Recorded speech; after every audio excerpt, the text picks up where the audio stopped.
It's your boy Jeremiahpaprocki. Welcome back to another episode of Live from the Shy. Man, we got another great interview for you guys tonight. Man, I had the pleasure of interviewing someone who had the opportunity to take their music playing career and work with a Grammy nominated artist in a short period of time. We don't waste no time here either. Let's get to tonight's guest. Guest on tonight's episode is a key bass player for Grammy-nominated artist Khalid from Akron, Ohio. Please welcome Nathaniel Williams. Yes, man, it was good, man. I loved being a part of this, and when you reached out to me, man, I was just honored. Man, I couldn't wait. Thank you, man. No, I'm honored. I'm excited to dive in and talk about what you do for a living. What you do is really cool. So let's just get started, man. Tell us about yourself and how'd you get into playing music? Okay. Well, first I'm a father. I have a 10-year-old girl. She'll be 11 in December. Her name is Amaris, and she is absolutely like the love of my life. Like, I love that little girl so much. So a little backstory. I before I started doing music full time, I actually was in the field of, it's kind of like caregiving a little bit. I worked with people with developmental disabilities. I was in that field for 10 years, and actually I still go back every now and then to kind of help out here and there, and just to kind of visit some of the residents and people that I used to work with. Oh, that's nice. Yep. So I started working doing transportation for them. And then I moved into working in the the group home setting. I worked with the company for about 6 years, and then I ended up changing over and getting another job somewhere else, working in the same field. I did that for about a year and a half, kind of working into the day programs. And then I was promoted to employment specialist. This is where you kind of help them find jobs and build their resumes and things like that. Because a lot of them are young, getting out of high school, so they kind of don't know what they want to do. So we played a huge part into helping them, explore different job, opportunities and things like that. So, but they closed the program down in like March of 2018, and I'm not gonna lie, I was a little upset by it because it came out of nowhere. My supervisor called me, and she told me the news, and I was like, "Are you serious?" She said, "Yeah, they're laying us off." And I said, "Well, how soon?" And she said, "Well, in a couple of weeks." And I'm like, "Are you serious?" I couldn't believe it.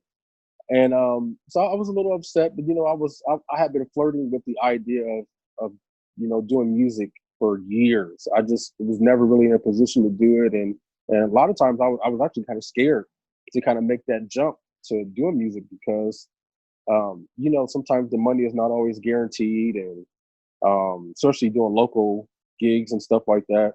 I was used to working a job where I knew that if I showed up to work, I was going to get paid. If it wasn't every Friday, it was every other Friday, So, but I was like, you know what?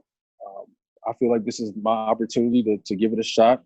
And I mean, if it doesn't work out, it just doesn't work out. So, and I actually come from a musical family. I grew up in my family's church. And I mean, I have aunts and uncles, and we all play instruments, So, yeah, it just kind of fell in my lap a little bit, But March of 2018, I made the decision to just do music full time. So I was doing everything from weddings to class reunions to funerals, just anything to kind of just to kind of make it. And I'm not gonna lie, 2018 was a struggle. It was a struggle for me, because it was kind of like I was starting to kind of live my dream and pursue something that I wanted to do. And music is one of those things that really brings me joy. And I'm not gonna lie, I questioned it a little bit, like, man, maybe this is not for me. And it was just hard. It was extremely hard. I don't know if you're familiar with Kyrie Tyler, who's the musical director for Khalid. Me and him are like really good friends. We played at the same church together for a couple years, and so during that year, I ended up just kind of like making some moves and preparing myself for being like the traveling musician. I had no idea it was going to happen, but I said if it does happen, I'm at least I'm ready for it. So I got my passport and just started kind of getting things ready. And then I think this was January 2019. My buddy Kyrie gives me a call and said, "Hey man, you're not going to believe this. I just got a call to be musical director for this new NBC TV show." And I'm like, "Oh well, okay man, cool. That's great." And he was like, "So I'm thinking about bringing you on doing a show with me." I said, "Okay, cool. That sounds great." So um, I my primary instrument is keyboard. I'm a piano player.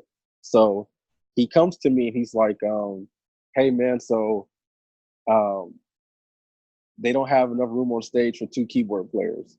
And I said, "Oh, okay, well, that's cool." And he said, "So I may try to see if I can bring you on as being like one of my techs where you kind of set up the keyboards for me and you'll still get paid for it, stuff like that." I said, "Okay, cool. Let me know."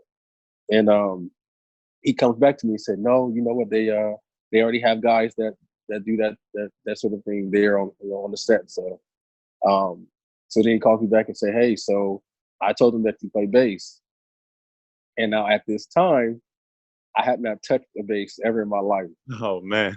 And I was like, "You told him I played bass? Like, what do you like? What? Like, what are you thinking?" And he was like, "Well, do you think you can handle it?" And I said, "Bro, like this is insane. I can't play bass." So um, he's like, "Okay, well," I said, "Well, hey, how long, will I have, to at least prepare myself?" He said, can you be ready in a couple of weeks?" And in my mind, I'm like, "There's no possible way." But I actually have a younger brother who's a bass player, and at the time he was living with me, and he had his bass guitar, so he kind of showed me some stuff. But I mean, I lived with that bass for those couple of weeks, and I ended up flying out to California, and did season one of NBC Songland. And I mean, I had no idea what I was getting myself into. And really, to be honest, I was prepared to get sent back home. So I was like, I probably only gonna be here for a couple of weeks, and then I go back home, But I mean, I ended up hanging on and doing the whole show. And actually, to go backwards a little bit, before he called me about Songland, um, he was bringing me in to do Coachella with Khalid.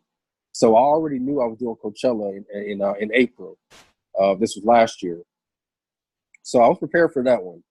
And but we ended up doing Songland, and I'm going to be honest, Songland ran straight into Coachella, and I mean it was a grind because I know our first 2 or 3 days of rehearsal, we had just completed like 12, 13-hour taping days for NBC, and we would have to leave there and then go to rehearsal with Khalid for a couple of hours. And so it was a grind.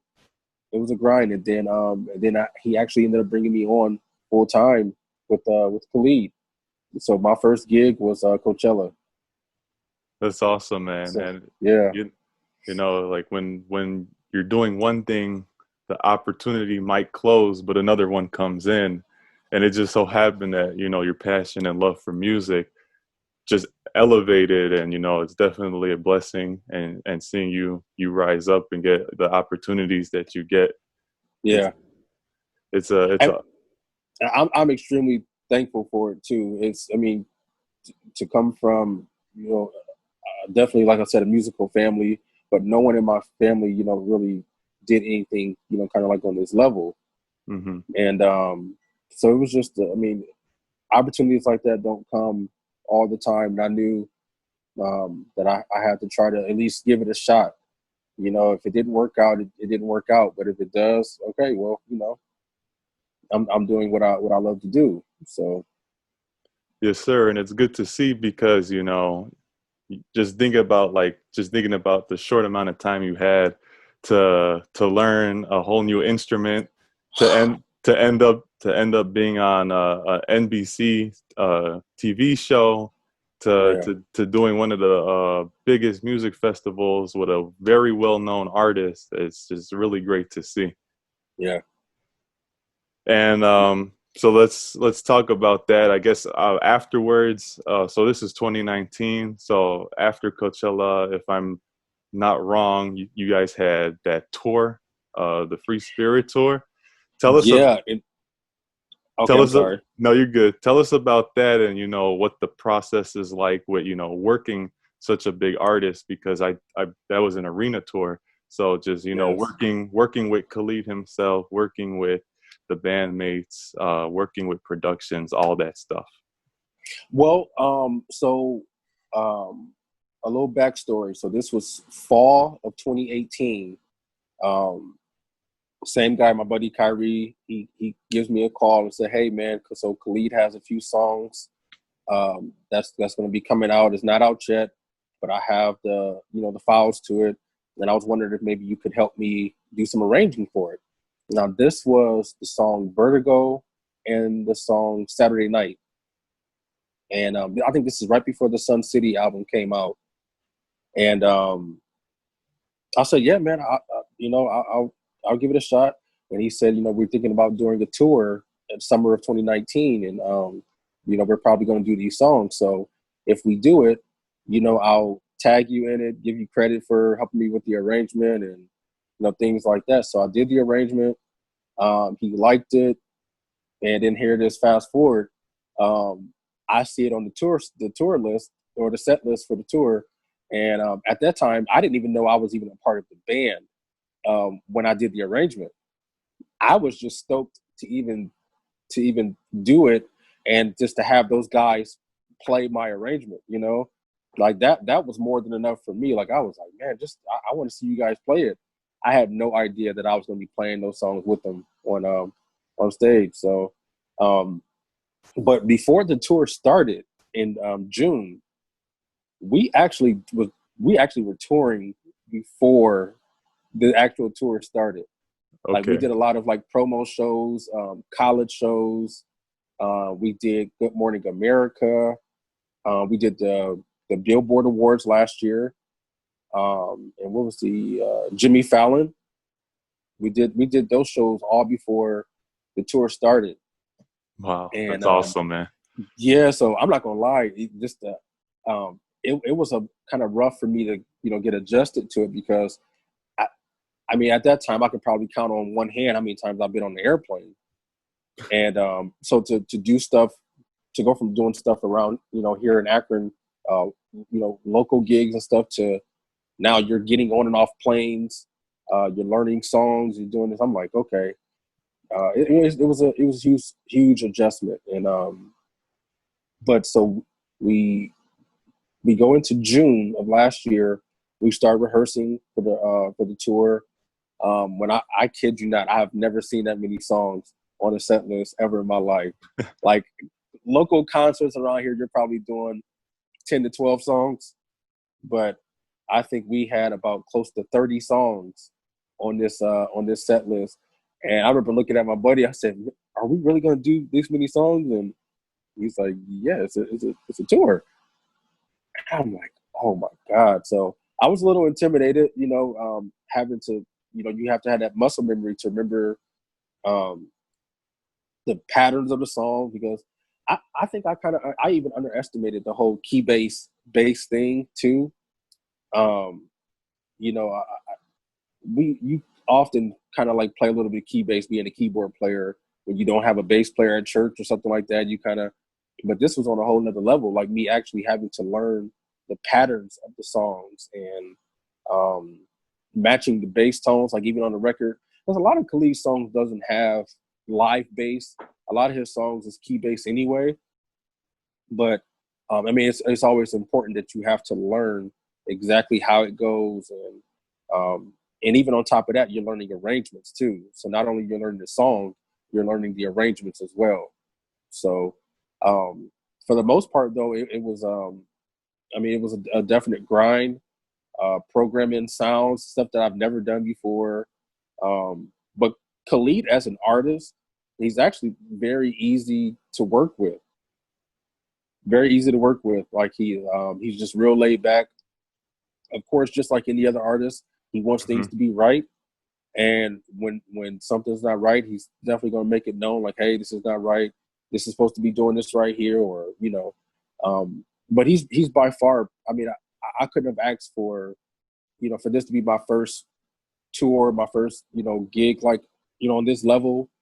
I couldn't have asked for it to be with any other artist.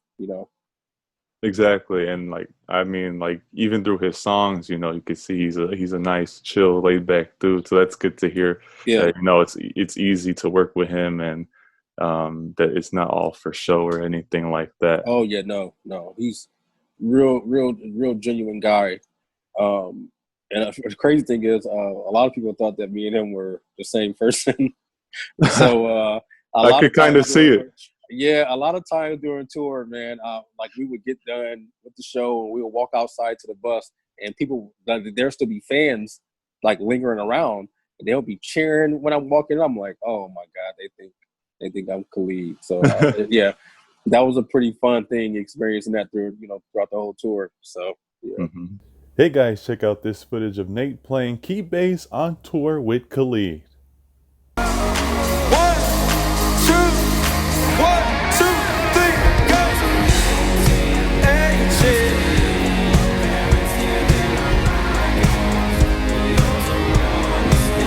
I never fell in love. I said,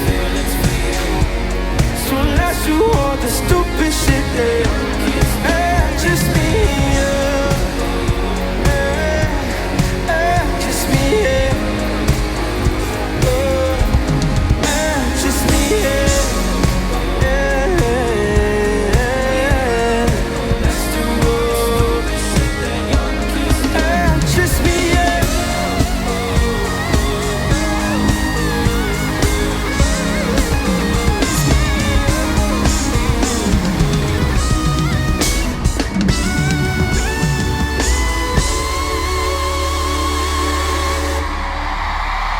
And afterwards, did you happen to get any opportunities from other big name artists to work with just by working with Khalid alone?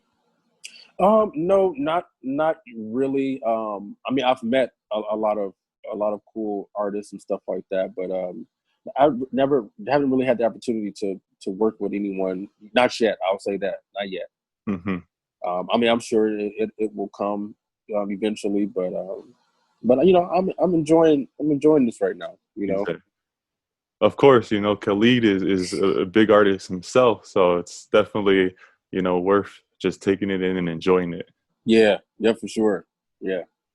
So So, oh, I'm sorry. Go ahead. no, go ahead. I was going to say, so we did the U.S. tour, and then that lasted from, I think we started like June 23rd or 22nd of last year, and that went on through, I believe, August 17th or 18th. I know our last show was in Miami, and of course we kicked the show off in Arizona, but yeah, so we ended it like August of last year, and we had a couple weeks off, and then we did a Europe tour, and we had did a few promo shows in Europe prior to the tour, but I mean, the experience, I've at this point I had never been out of the country at all. I had a passport for a whole year and never even used it, so it was even pretty cool, like even seeing those pages getting stamped, and I'm like, man, this is crazy, and but yeah, we did the whole tour in Europe. We were there for like a little bit over a month. Mm-hmm. Yeah, and it's no secret that we're living in different times with the whole COVID pandemic, and Yeah. you guys are actually, I think, supposed to still be, in different places of the world. As Like far right as now. yeah, Yeah. as far as like what I've seen from like the schedule, I was like, they should still be, out there. So, my question is, how has, this whole situation affected you? Um, well, I'll be honest. It was a when we started hearing about it on the when we were doing Songland this year, we um we started kind of hearing, what's going on, and at that time, this was January. It wasn't that big yet. Um, but I think closer to the end of the season, um, we kind of started getting that because we were supposed to be in Asia in March through April. So of course, like that got shut down immediately, and I was a little bummed by that because I was looking forward to experiencing the culture and um, you know another visiting go to another country and like man I've never been here before and I was really looking forward to it and um, but I will say um, I have learned to find the positive in what's going on.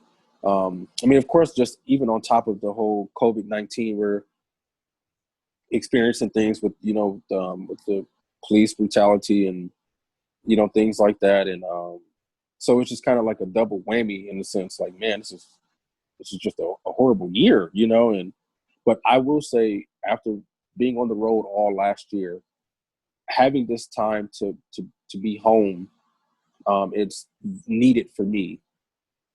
To be honest, I have been praying for like a little break anyway, because I'm like, man, I mean, we toured, we did the U.S., we did Europe, we did Asia, I mean, Australia, and then we even did Jingle Ball last year. So I was just kind of burned out a little bit, and then I knew we were coming back to do season 2 Songland. So I'm like, man, I just need a break, just to kind of spend time with my daughter and. Because that was the hardest part about being on tour last year was just being away from her. And but I've learned to kind of find this like to be a blessing. I've actually been doing a lot of production stuff since we've been home, and um, I don't know. I kind of look at this like it's a break. It's like I mean, I'm trying not to let the media or what's going on try to, I guess to control my mind. And I'm looking at this thing as a positive thing versus negative. It's sad that we're experiencing all the deaths and, for all those families that have lost loved ones due to the coronavirus. And I'm definitely going to be sending prayers to them, and that part of it sucks. Yeah, no, definitely. But, looking at it on the flip side, it's like, I'm having a chance to kind of, spend time with my daughter, and even family that I haven't seen in a long time. So. Yes, sir. No, it's always, great to, recollect, after being so busy and busy in a good way though. But, it is. Yeah. I understand that break is good. So yeah. Before we let you go, any, final words, maybe some, tips to, other people that play instruments that are looking to get into a band or an opportunity like yours? I would say social media is one of the biggest influences, I'll be honest with you. I mean, outside of, just God just seeing fit to bless me with this opportunity, having that friendship and that brotherhood with Kyrie Tyler, I will say, I mean, that was a huge help to me being where I am. So that's, if I have to say anything, any type of advice to give to anyone that's looking to do some touring in the future, I would say just definitely nurture those relationships with people, because you never know. And not just saying like get close to people just for the opportunity of, of them, I guess putting you on for a gig. It's not about that, but just getting close to people and learning people and studying people. One of my cousins told me years ago that if you want to be great at what you do, if you want to be better, you have to surround yourself with people that are better than you are. Sorry about that.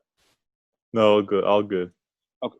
Yeah, you have to surround yourself with people that are better than you are, because that's what's going to pull that greatness out of you.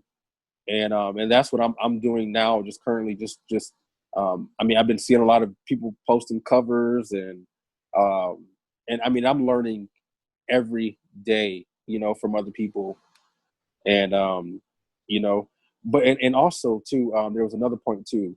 Um, study your music.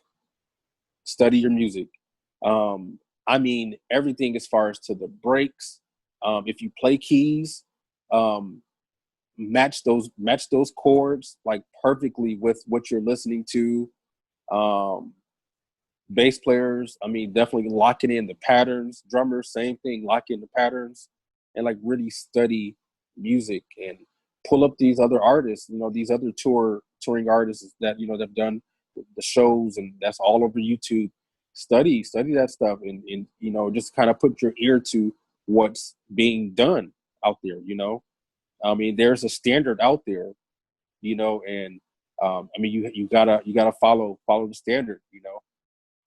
I mean, that's the best advice that I can come up with, you know, right now, just off the top of my head. But definitely nurture those relationships, go to people's shows, buy those backstage passes. You know, meet the people behind the show.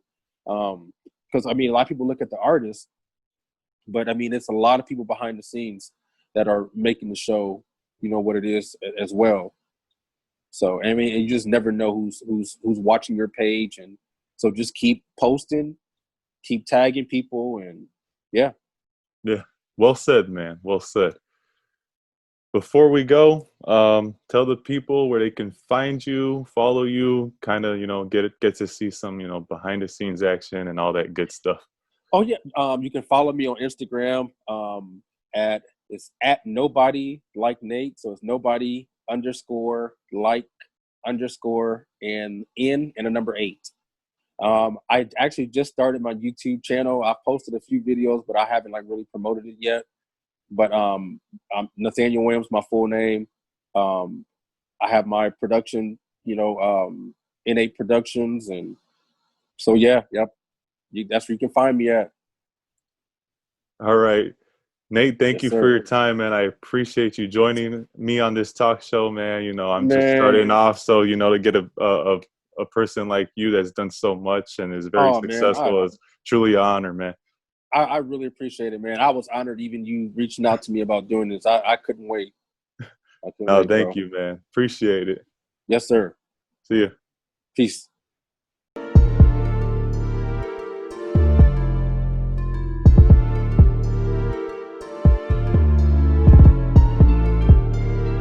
My thanks to Nathaniel Williams for joining me on tonight's show.